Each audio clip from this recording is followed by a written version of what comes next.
संकट कटे मिटे शब्बीरा में आप सभी दर्शकों का स्वागत है। इस संसार में सभी लोग दुखी हैं। यही देखकर नारद जी ने भगवान विष्णु से प्रार्थना की कि दुखों से छूटने के लिए मनुष्य को क्या करना चाहिए। इसके उत्तर में भगवान विष्णु ने नारद जी को सत्यनारायण व्रत की कथा श्रवण करने के लिए उपाय के रूप में बताया था। लेकिन आज लोगों के पास तत्काल दुखों से त्राण पाने के लिए कोई छोटा सा उपाय चाहिए। इन्हीं बातों को ध्यान में रखकर आजकल तरह तरह के उपाय बताए जा रहे हैं, परंतु दर्शकों को मैं आज यह स्पष्ट कर देना चाहता हूं कि प्रभु के नाम का सिमरन करना एक बहुत बहुमूल्य उपाय है, जिससे बड़े से बड़े दुखों व संकटों से छुटकारा पाया जा सकता है। हमारे मुनि ऋषियों ने सनातन धर्म में भवसागर के दुख से मुक्ति को जीवन का चरम लक्ष्य स्वीकार किया है। आत्मा अजर अमर और परमात्मा का ही अंश है, परंतु शरीर से जुड़ने रहने की वजह से ही उसे दुखों की अनुभूति होती है। मनुष्य जब इस तथ्य को जान लेता है तब वह सांसारिक विषयों से अपना ध्यान हटाकर परमात्मा की ओर लगाता है।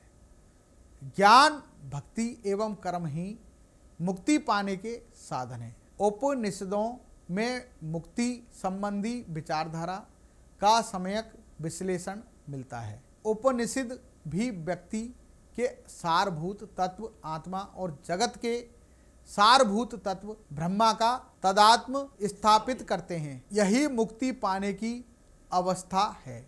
लेकिन मुक्ति तभी संभव है जब व्यक्ति अज्ञान के बंधन को काट दे। गीता में कहा गया है कि काम क्रोध से रहित जीते हुए मन वाले ज्ञानी पुरुष ही परमात्मा की प्राप्ति करते हैं। इंद्रिय, मन तथा बुद्धि पर नियंत्रण रखने वाले व्यक्ति को मुक्ति स्वतः ही प्राप्त हो जाती है। मन स्मृति में उल्लेख है कि इंद्रिय विरोधी, राग द्वेष रहित तथा अहिंसा भाव रखने वाले व्यक्ति को ही मुक्ति प्राप्त होती है। पुराणों में मुक्ति पाने के लिए प्राणियों में संभाव, क्षमा, दया, सत्य का होना तथा लोभ, मोह, काम आदि का त्याग आवश्यक बताया गया है।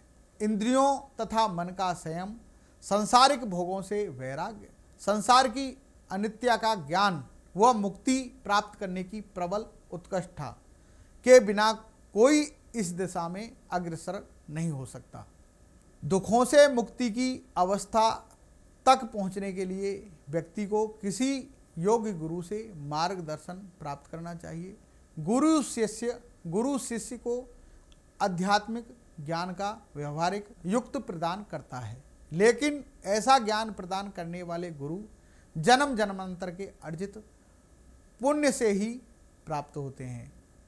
कहा भी है, पुण्य पुंज बिनु मिलई न संता, सतसंगति संसृति कर अंता। यदि मनुष्य पूरी श्रद्धा के साथ दुखों से मुक्ति पाने के लिए प्रार्थना करता है तो इस घोर कलिकाल में भी अजर अमर रूप में सदैव मौजूद रहने वाले हनुमान जी की अनुकंपा प्राप्त होती है। उन्हीं की अनुकंपा से ऐसे योग्य गुरु की प्राप्ति होती है जो मनुष्य को आत्म साक्षात्कार का मार्ग बतलाकर दुखों से मुक्ति पाने का साधन प्रदान करता है।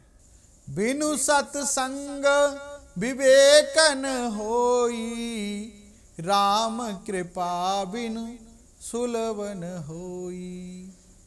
बालाजी महाराज आप सबका भला करें, कल्याण करें, आपके जीवन में आनंद हो। जय श्री बालाजी, जय श्री बालाजी, जय श्री।